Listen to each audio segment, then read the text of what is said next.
கிறிஷோட அம்மா பாட்டியும் வந்துட்டு இங்கே வந்ததுன்னு நினச்சி ரோஹிணி பயந்து போய் தான் இருக்காங்க. மீனா தெரிஞ்சு பண்ணுறாங்களா இல்லை முத்துக்கிட்ட சொல்லி தான் கூட்டிகிட்டு வந்தாங்களான்னு ஒரு பயம் இருக்க தான் செய்தா. நான் முத்துவுக்கு பிறகு எதுவுமே தெரியலன்றதை ரோஹிணி புரிஞ்சுக்கவும் செய்கிறாங்க. மீனா ரோஹிணியை பார்த்து கேட்குறாங்க, விதி என்றைக்குமே உன் வாழ்க்கையில் விளையாட தான் போகுது. பாத்தியில் கடவுளாக பார்த்து என் புருஷன் கண்ணில் உன் அம்மாவையும் மகனையும் பட வச்சு இன்னைக்கு இந்த தீபாவளிக்கு அவங்க இங்கே வர மாதிரி பண்ணிட்டாங்க அப்படின்னு சொல்ல, மீனா தயவு செஞ்சு இந்த விஷயத்த சொல்ல மாட்டேங்க. நான் ஒரு தடவை உங்ககிட்ட சொல்லிட்டேன்ல, கிறிஷோட லைஃப்பில் எந்த பிரச்சனையும் வரக்கூடாதுன்றதுக்காக மட்டும்தான் நான் இப்போ பொறுமையாக போகிறேன். ஆனால் அதுக்கும் ஒரு எல்லை இருக்குது அப்படின்னு சொல்லி மீனா சொல்லிட்டு போக ரோஹிணி பயங்கர கோபத்தோடு இருக்காங்க அம்மா மேலே. தனியாக அம்மா இருக்கும்போது எல்லாமே உன்னால தாம்மா அப்படின்னு சொல்லி அங்கே போய் திட்டவும் செய்ய அக்கம் பக்கத்தில் யாரும் வராங்களான்னு பார்த்து பேசுகிறாங்க அம்மா கிட்ட. அப்போவே சொன்ன ஒரே கோவிலில் நீ இந்த மாதிரி ஒன்று விஷயத்தை வைக்கும்போது இப்போ உன்னாலே நான் என் வாழ்க்கை சீரழிய போகுது. ஏற்கனவே உன்னாலே என் வாழ்க்கை போனதை பத்தாதுன்னு திரும்ப உன்னால தான் என் வாழ்க்கை இப்போ இந்த நிலைமைக்கு வந்து நிற்கிது. போயும் அந்த மீனா காலில் என்னை விலை வச்சுட்டல, இப்போ உனக்கு சந்தோஷமா அப்படின்னு சொல்ல, மீனா தான் விஷயத்த வீட்டில் சொல்லலடி அப்படின்னு சொல்கிறாங்க. இப்போ சொல்லலை, ஆனால் எப்போ வேணாலும் சொல்லலாமே அப்படின்னு ரோஹிணி கோவத்தோட அம்மா கிட்ட பேச அதுக்குள்ளே விஜயா வந்துடுறாங்க. என்னம்மா ரோஹிணி, என்ன இவங்க கிட்ட நீ பேசிக்கிட்டு இருக்கன்னு சொல்ல, ஒன்றும் இல்லை ஆண்டி அப்படிங்கிறாங்க. சரி வாமா, இவங்க கிட்ட எல்லாம் என்ன பேச்சு வேண்டி கிடக்கு, நீ வா அப்படின்னு ரோஹிணியை கூட்டிகிட்டு போக ரோஹிணி அம்மாவையும் மகனையும் பார்த்து முறைச்ச மாதிரி அந்த இடத்த விட்டு நகர்ந்து போகிறாங்க. இவ என்னைக்கு தான் திருந்த போகிறாளோ தெரியலன்னு நினச்சி தான் பொண்ணுக்காக ஒரு பக்கம் கோவப்பட்டாலும் இன்னொன்று தான் பொண்ணு வாழ்க்கை நல்லா இருக்கணும்னு யோசிக்கிற ஒரு நல்ல அம்மாவா அந்த இடத்துல அவங்க நிற்கவும் செய்கிறாங்க. அதே நேரத்தில் கிருஷ்ண கையில் இறுக பிடிச்சிக்கிட்டு மனோஜ் உள்ளே வந்துட்டு கொட்டேஷன் போட்டுட்ருக்காங்க. என்ன மனோஜ் என்ன பண்ணிகிட்ருக்கன்னு சொல்லிட்டு அங்கே ரோஹிணி போய் உட்கார, இப்போ உனக்கு தலைவலி சரியாயிடுச்சான்னு சொல்லி கேட்க ஓரளவு பரவாயில்லன்னு சொல்கிறாங்க. இல்லை ரோஹிணி, நம்ம 275 வீடுகளுக்கு தேவையான ஹோம் அப்ளையன்ஸ் எல்லாம் கேட்டிருந்தாங்கல்ல, அது விஷயமா தான் இப்போ நான் கொட்டேஷன் போட்டுட்ருக்கேன்.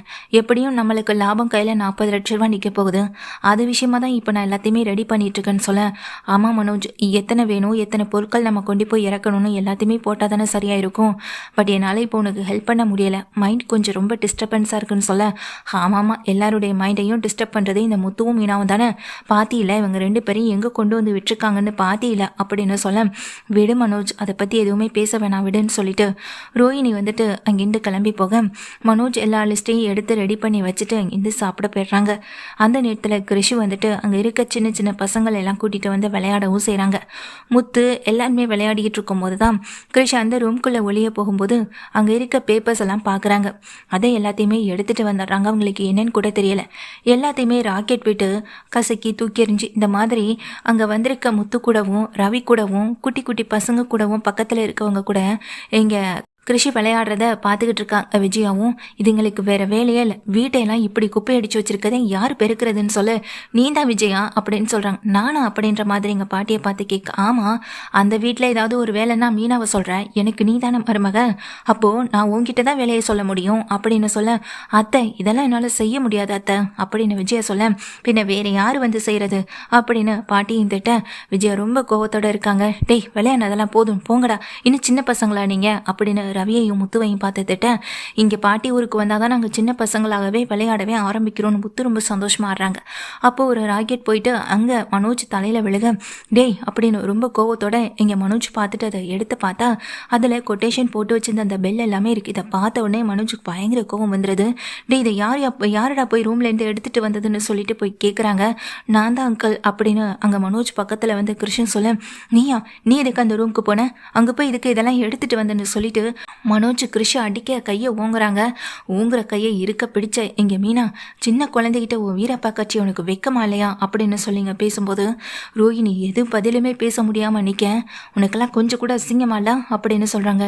ஏய் என்னடி பேசிக்கிட்டு இருக்கேன்னு சொல்லும்போது, இப்படி ஒரு சின்ன பையனை அடிக்க கையை ஓங்குறாரு, என்ன எதுன்னு கூட கேட்க மாட்டீங்களான்னு சொல்ல, யார் இவனா சின்ன பையன், குட்டிச்சாத்தான் இருக்கிறது இத்திரோண்டு பண்ணுற வேலையெல்லாம் பெருசு, இப்போதான் பிடிச்சு ஒரு ஆர்டரை என் மருமக பிடிச்சு கொடுத்துருக்கா, அந்த ஆர்டரை கெடுக்கிற விதமாக இவ ஏதாவது பண்ணிகிட்டு இருக்கான் அப்படின்னு சொல்ல, இதை கேட்ட மீனாவுக்கு கோவம் வந்துட்டே இருக்கு. இந்த சின்ன பையனை குட்டிச்சாத்தான்னு சொல்கிறீங்க, நீங்களும் 3 பசங்களுக்கு அம்மா தானே அப்படின்னு மீனா சொல்ல, மீனா கேட்குறதுல என்ன தப்பு இருக்குன்னு பாட்டியுமே திட்டுறாங்க. விஜயா வார்த்தைகளை விடும்போது கொஞ்சம் கவனமாக விடு அப்படின்னு சொல்லும்போது, அத்தை நான் அப்படி என்ன தப்பாக சொல்லிட்டேன், எங்கே போனாலும் பின்னாடியே வாள் மாதிரி தொத்திட்டு வந்துடுறாங்க இந்த கிருஷோட பாட்டியும் அப்படின்னு சொல்லும்போது, அதை கேட்ட கிருஷோட பாட்டி, என்னால் இங்கே எந்த பிரச்சனையும் வேண்டாம், நான் கிருஷியை கூட்டிகிட்டு கிளம்புறேப்பா அப்படின்னு சொல்லும்போது, நீங்கள் எதுக்கு கிளம்பணும் அப்படின்னு உடனே மீனா சொல்கிறாங்க.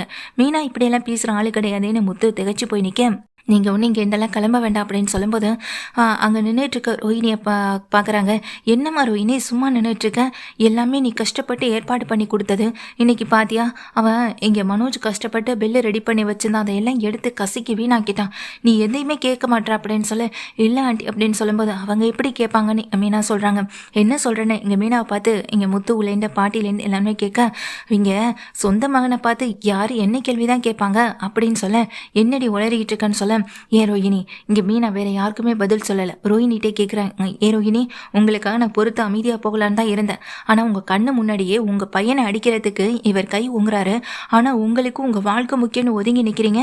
உங்கள் சின்ன பையனை அடிக்கும்போது அந்த பாசம் கூட வெளிப்படவே இல்லையே அப்படின்னு சொல்லும்போது, அப்போ நீங்கள் உங்களுக்கு உங்கள் வாழ்க்கைக்காக மட்டும்தான் யோசிக்கிறீங்க இல்லையா, எங்கள் கிருஷிக்காகவும் கிருஷி வாழ்க்கைக்காகவும் எதையுமே யோசிக்க மாட்டீங்க அப்படி தானே அப்படின்னு சொல்கிறாங்க. இங்கே மீனா சொல்ல சொல்ல அத்தனை பேரும் தகச்சு போய் நிற்க. என்ன மீனா, என்ன புரியாத மாதிரி பேசிக்கிட்டு இருக்குன்னு சொல்ல. ஆமாங்க, எங்கள் கிருஷோட அம்மா யார் நினச்சிட்டு இருக்கீங்க, இதோ நிற்கிறாங்களே இந்த ரோஹிணி தான். இல்லை இவங்க பேர் கல்யாணி, இந்த கல்யாணி தான் இந்த கிருஷோடைய அம்மா. இந்த உண்மையை நேற்று தாங்க எனக்கு தெரிய வரும். ஆனால் நேற்று இவங்க 2 பேருமே கொண்டு குளத்தில் குதிக்கிறேன்னு சொல்லி என்னை பிளாக்மெயில் பண்ணாங்க. இப்போ இவங்களே வச்சுக்கிட்டு நான் உங்கள் எல்லார்கிட்டையும் உண்மையை சொல்கிறேன். இனி நீங்கள் எந்த முடிவு எடுத்தாலும் சரி, என்னால் இதுக்கு மேலே இந்த உண்மையை வீட்டில் இருக்கவங்க யார்கிட்டேருந்து என்னால் மறைக்கவே முடியாது அப்படின்னு சொல்ல அத்தனை பேரும் தவிச்சு போய் நிற்கிறாங்க. அதே நேரத்தில் மீனா, ஏ ரோஹிணி இது நாள் வரைக்கும் விடுங்க, ஆனால் இப்போது உங்கள் பையனை ஒருத்தர் அடிப்பார், அதை பார்த்துக்கிட்டு அமைதியாக வேடிக்கை பார்க்குறது தான் ஒரு நல்ல அம்மாவுடைய குணமா அப்படின்னு சொல்லிட்டு இங்கே மீனா விளாசி தள்ள ரோஹிணி வந்துட்டு இப்போ பதில் பேச முடியாமல் நிற்கிறாங்க. கிருஷையும் பார்க்குறாங்க. இங்கே நின்றுட்டுருக்க விஜயா, ரோஹிணி, கிருஷோட பாட்டின்னு எல்லாருமே பார்க்க, நேற்று கொலக்கரையிலேருந்து வந்தப்போ 2 பேருடைய முகமும் சரியில்லை, அதுக்கு இதுதான் காரணமான்ற மாதிரி விஜயா பார்த்து முறைச்சிட்டு நிற்கிறாங்க. முறைக்கிறது மட்டும் இல்லை, அவங்களுக்கு அதிகமான கோபம் வரத்தான் செய்து ரோஹிணியை பார்த்து திரும்ப திரும்ப மீனா கேட்குறாங்க. ஆனால் எனக்கு இவர் மேலே கோவத்தை விட இவர் மேலே இப்போ இறக்க மட்டும்தான் வருது. தான் மனைவி இன்னொருத்தனுக்கு கல்யாணம் ஆகி ஒரு குழந்தைய பெற்று புருஷனை இழந்தவனு இப்போ தெரிஞ்சுக்கிட்ட மனோஜ் நீ என்ன முடிவெடுக்க போகிறான்னு தெரியல. இனிமேல் அவர் வாழ்க்கையில் அவர் என்ன முடிவெடுக்கிறாருன்றத நாங்களும் பார்க்க தான் போகிறோம். ஆனால் அதே சமயம் உங்களை மன்னிச்சு ஏற்றுக்கிட்டா அதை விட நல்ல விஷயமும் வேற இல்லை.